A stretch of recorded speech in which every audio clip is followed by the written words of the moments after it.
With good news for today from Baptist Press, I'm Brandon Porter.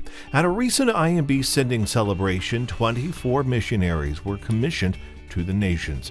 It happened at Beaverdam Baptist Church in Beaverdam, Virginia. The IMB's Board of Trustees approved the appointment of the newly fully funded missionaries in their meeting.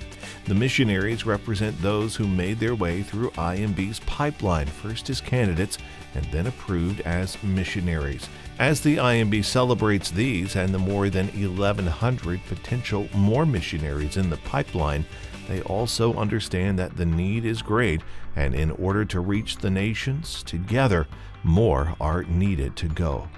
President Biden has again set a refugee resettlement ceiling of 125,000 for the next year, despite an expectation that this year's admissions will fall 100,000 short of that goal. The White House announced the admission cap for the refugees in the 2022-23 fiscal year, which began October 1st.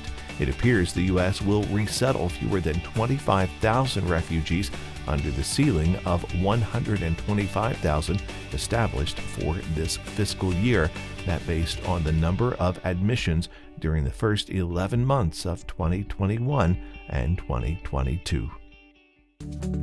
Good News for Today is made possible through our friends at the Voice of the Martyrs, a nonprofit organization that serves persecuted Christians around the world. Founded in 1967 by Richard and Sabina Wurmbrand, VOM is dedicated to inspiring believers to deepen their commitment to Christ and to fulfill His Great Commission, no matter the cost. Find out more and sign up for their free monthly magazine at vom.org/good news.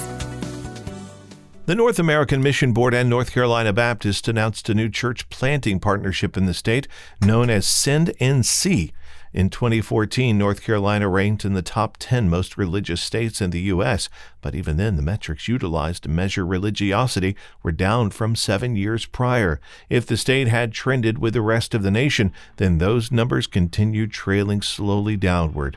A key avenue North Carolina Baptist see in reversing that trend is to energize churches to plant more churches throughout the state.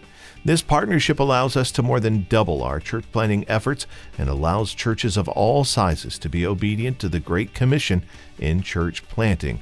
That's what Todd Unzicker, the Executive Director-Treasurer of the North Carolina Baptist Convention, told Baptist Press. You can read the full story and find more at our website.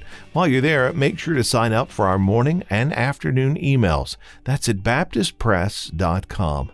Thanks for listening to Good News for Today.